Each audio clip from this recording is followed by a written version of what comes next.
Chers citoyens de Russie, chers anciens combattants, camarades soldats et marins, sergents et officiers mariniers, aspirants et adjudants, camarades officiers, généraux et amiraux, je vous félicite à l'occasion du jour de la grande victoire. La défense de la patrie, lorsque son destin était en jeu, a toujours été sacré. Avec ces sentiments du patriotisme inné, des résistances mobilisées qui se battaient à Moscou, à Leningrad, à Kiev, Minsk, Stalingrad, Kursk, Sébastopol, Kharkov. Même maintenant, vous combattez pour nos citoyens, pour nos gens dans le Donbass, pour défendre la Russie. Le 9 mai 1945 marque à tout jamais le triomphe de notre peuple uni, marque cet exploit sans faille au front et à l'arrière. Le jour de la victoire est cher à tout un chacun en Russie.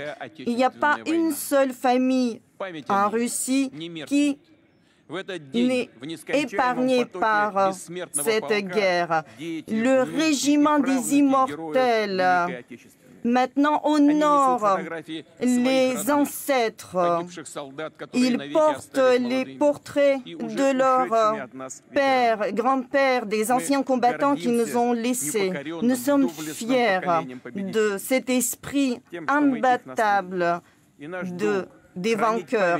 Et notre devoir est de préserver la mémoire de tous ceux qui ont combattu le nazisme et qui ont tout fait pour que plus jamais les atrocités de la guerre ne surgissent. Et malgré toutes les dissonances, la Russie a toujours œuvré pour le système de sécurité indivisible, nécessaire à la communauté internationale. En décembre l'année dernière, nous avons proposé de créer ce système de la sécurité. Nous avons appelé l'Occident pour se joindre à nous, mais tout est en vain.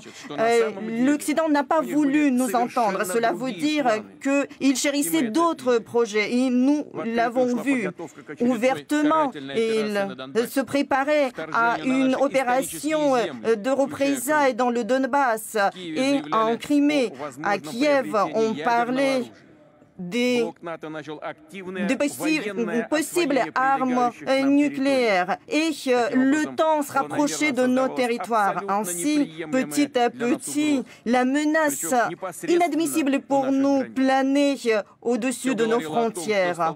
Tout montrait que l'opposition des adeptes de Bandera à des néo-nazis était inévitable. Je répète, nous avons bien vu le déploiement de l'infrastructure militaire. Nous avons vu des consultations, des fournitures d'armes. Et la menace grandissait de jour en jour. La Russie a fait tout pour repousser à titre préventif l'agresseur. C'était la seule et unique décision juste, la décision souveraine du pays indépendant.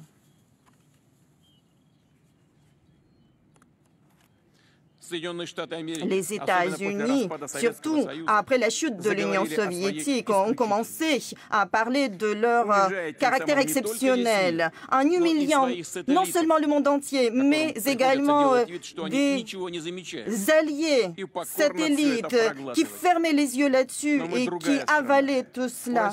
Mais nous sommes différents. La Russie a un caractère différent. Nous n'allons jamais renoncer à l'amour de la patrie, renoncer penser à nos valeurs, aux traditions de nos ancêtres, à l'Occident. Ces valeurs millénaires ont été balayées. Cette dégradation morale est en résultat également de la réécriture de l'histoire. Les victimes de la Seconde Guerre mondiale sont bafouées. Nous savons que les combattants, les anciens combattants qui voulaient venir ici pour commémorer ce jour n'ont pas eu la permission de se déplacer. Mais sachez que nous saluons et nous rendons hommage absolument à tous les anciens combattants, américains, français et d'autres, des résistants et des partisans chinois braves, tous ceux qui ont combattu le nazisme. Chers camarades, aujourd'hui, la milice du Donbass avec les combattants russes se battent pour leur terre et sur leur terre.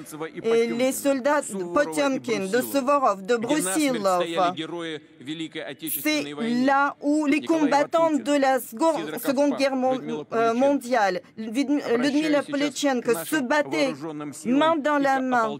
Et je me tourne vers vous, la milice du Donbass. Vous vous battez pour votre patrie, pour son avenir, pour que personne n'oublie les leçons de la Seconde Guerre mondiale, pour qu'il n'y ait pas d'exécutants sur place. Aujourd'hui, nous chérissons la mémoire éternelle de tous ceux qui sont tombés.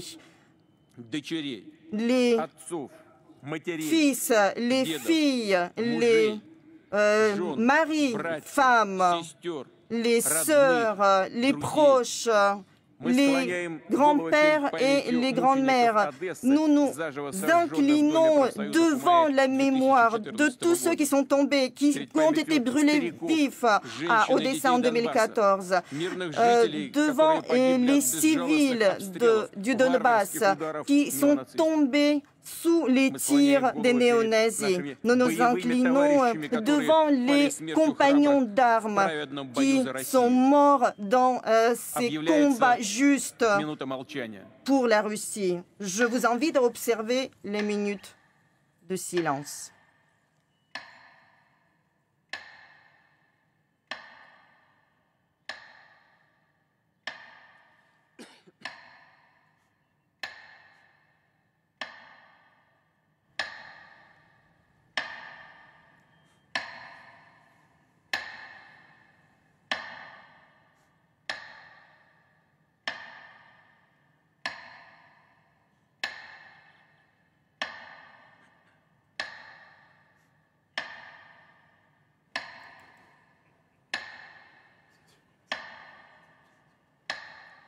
Il peut reprendre derrière.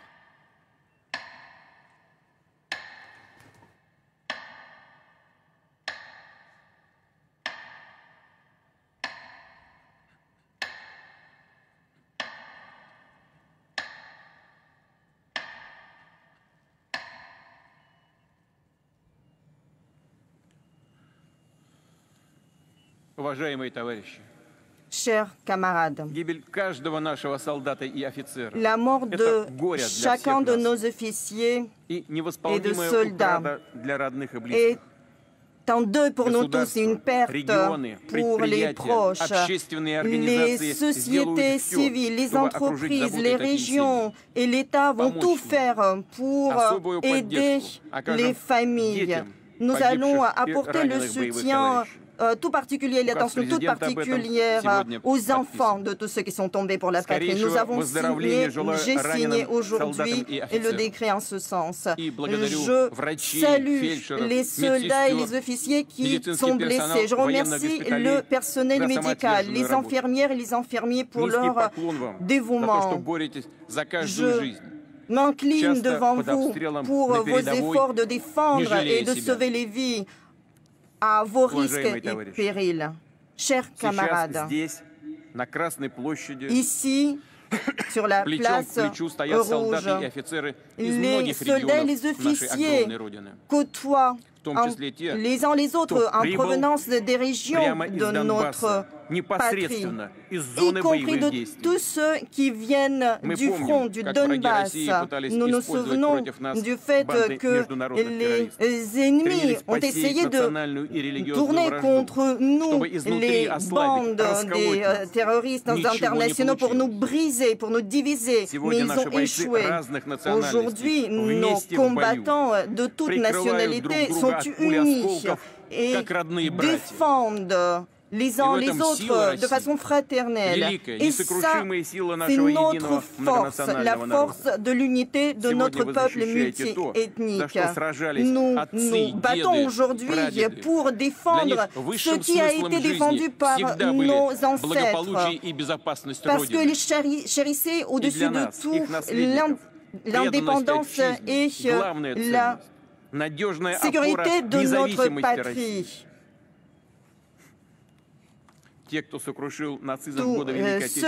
qui ont vaincu le nazisme dans la grande guerre patriotique, ils nous ont donné une leçon des vainqueurs et nous allons à tout jamais suivre leur exemple. Gloire à nos troupes bienveillantes, gloire à la Russie et gloire à la victoire. Hurrah!